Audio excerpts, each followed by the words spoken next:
তোমাদের সামনে লাভ ক্ষতির কয়েকটা খুব ইম্পর্টেন্ট অঙ্ক, যে অঙ্কগুলো প্রায় আমরা প্রত্যেকটা সেটে পেয়ে থাকি, সেই অঙ্কগুলো সলভ করব। তো চলো একের দাগের অঙ্কটা কি বলেছে দেখা যাক। এক অসৎ ব্যবসায়ী একটি দ্রব্য 1 কিলোগ্রামের পরিবর্তে 900 গ্রাম দেয় এবং ক্রয় মূল্যের ওপর 20% লাভে দ্রব্যটি বিক্রি করে, তখন প্রকৃত লাভ বা ক্ষতির হার কত? অঙ্কটা আগে আমাদেরকে কি করতে হবে, ভালোভাবে বুঝতে হবে। কি বলেছে, এক অসৎ ব্যবসায়ী একটি দ্রব্য 1 কিলোগ্রামের পরিবর্তে 1 কিলোগ্রাম মানেই হচ্ছে হাজার গ্রাম, এই 1000 গ্রামের পরিবর্তে সে কত দিচ্ছে? সে দিচ্ছে 900 গ্রাম। সে একটা কাস্টমারকে কত গ্রাম দিচ্ছে? 900 গ্রাম। তাহলে সে চুরি করছে, কত চুরি করছে? তাহলে এই 1000 গ্রাম দিচ্ছে, কিন্তু এদিকে সে কী করছে? 20% লাভ করে নিচ্ছে। মানে দাম তো আমরা জানতাম না, তাই দামটা 100% যদি ধরি, সেটার সাথে আরও 20% যোগ করলে আমরা কত হয়ে যাবে? 120। তাহলে সে কী করছে? 1000 দিচ্ছে, দেখাচ্ছে লোককে যে 1 কেজি দিচ্ছে, কিন্তু সেখানে আবার 20% লাভ করছে, কিন্তু সে কত দিচ্ছে কাস্টমারকে? 900 গ্রাম দিচ্ছে। তাহলে চলো এবার কাটাকুটি করি, এটার সাথে এটা কেটে দিলাম। তাহলে 3 3 এ 9, 3 4 এ 12, 0। তাহলে 400/3, এই 400/3 থেকে আমরা 100 মাইনাস করে দেবো। তাহলে সেক্ষেত্রে আমাদের কী হবে? 33 শূন্য 1/3% লাভ হবে। লাভ কেন করছে? সে তো 1000 গ্রাম লোককে দেখাচ্ছে, কিন্তু দিচ্ছে সে 900 গ্রাম। সেক্ষেত্রে 33 শূন্য 1/3, এই প্যাটার্নটা 3 100 300, 300 থেকে 400 বাদ দিলে, 400 থেকে 300 বাদ দিলে 100, 100/3 মানেই হচ্ছে 3 পূর্ণ 33 পূর্ণ 1/3% লাভ। তো চলো পরের দাগের অঙ্কটা দেখাই কি বলেছে। 2 দাগের অঙ্কটা দেখো কি বলেছে, একদম সহজ। এক ব্যবসায়ী ধার্য মূল্যের উপর যথাক্রমে 5% ও 10% লাভে দুটি পৃথক ছাড় দেয়।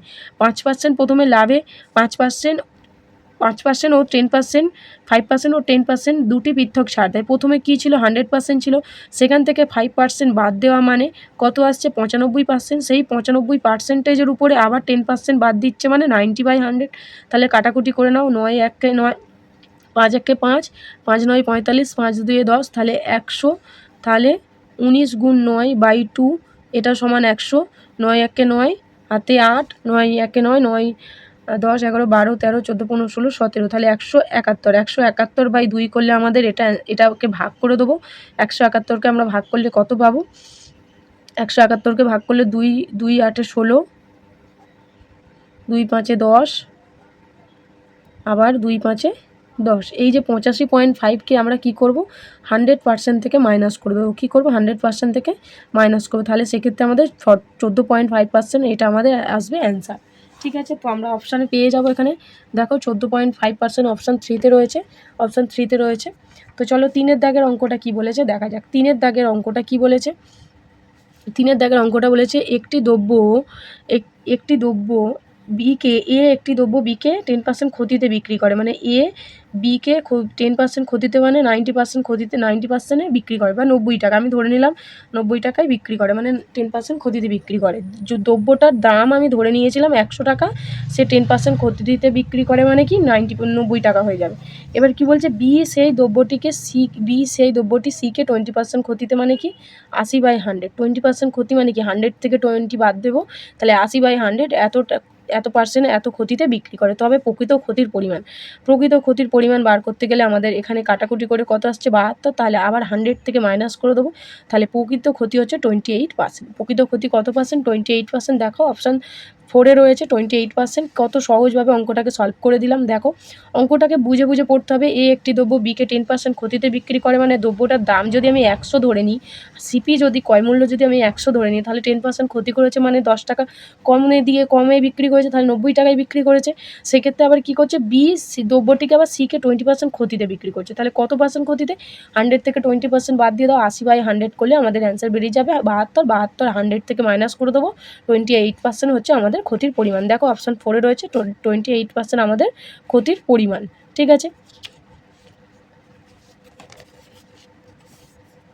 তো চলো 4 দাগের অঙ্কটা দেখা যাক কী বলেছে। 4 দাগের অঙ্কটা কী বলেছে, এক ব্যক্তি একটি দ্রব্য 14% লাভে, 4 দাগের অঙ্কটা কী বলেছে, এক ব্যক্তি একটি দ্রব্য 14% লাভে বিক্রয় করে। যদি ক্রয়মূল্য ও বিক্রয় মূল্য উভয়ই 117 টাকা করে কম হতো তখন আরও 9% বেশি লাভ হতো। কি বলছে? তখন আরও 9% বেশি লাভ হতো। সেক্ষেত্রে আমরা কি করতে পারি?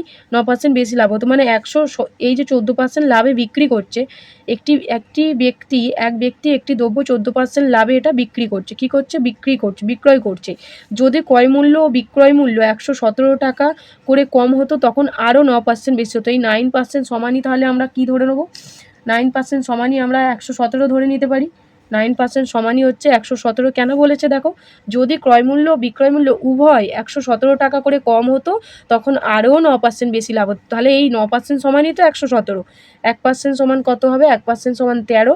আর এবার কি করব? আগে কত ছিল? 14%, আর এখন কত হয়েছে? আরও 9% বেশি হচ্ছে। তাহলে টোটাল কত হচ্ছে? 14-র সাথে আমরা 9% যোগ করে দিলে টোটাল কত হচ্ছে? 23%। এই 23% এই 13-র সাথে গুণ করে দেবো। এই 23% 13-র সাথে গুণ করে দিলে আমাদের কত অ্যান্সার আসবে? আমাদের অ্যান্সার আসবে 299, 299 টাকা। ঠিক আছে, 299 টাকা। কেন করলাম অঙ্কটাই দেখো, ভালো করে অঙ্কটা বোঝো। এক ব্যক্তি একটি দ্রব্য 14% লাভে বিক্রি করে। সে কত পার্সেন্ট লাভে বিক্রি করছে? 14% লাভে। যদি ক্রয় মূল্য ও বিক্রয় মূল্য মানে সিপি এবং বিক্রয় মূল্য সিপি এবং এসপি যদি উভয়ই 117 টাকা করে কম হতো তখন আরও 9% বেশি লাভ হতো। এই 9% সমানই হচ্ছে 117।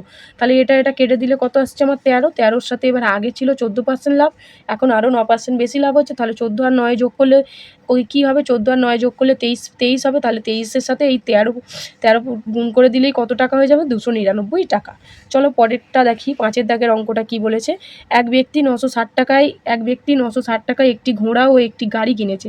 কি করেছে? এক ব্যক্তি 960 টাকাতে একটা ঘোড়া কিনেছে ও একটা গাড়ি কিনেছে। কি করেছে? একটা গাড়িও কিনেছে। ঘোড়াটি 20% ক্ষতিতে মানে 80%, এবং গাড়িটি 60% লাভে মানে 160%।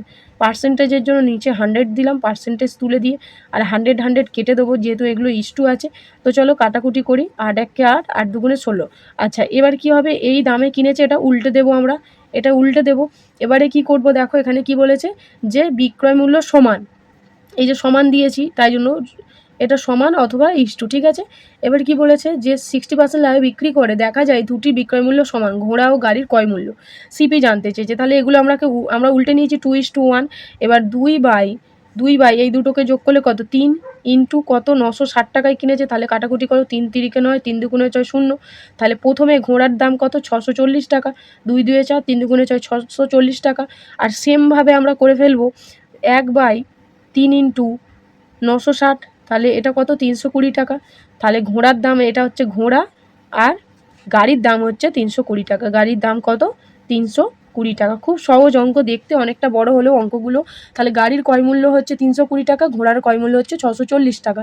তবেই না আসছে আমাদের 960 টাকা। দেখো দুটোকে যোগ করে 600 আর 3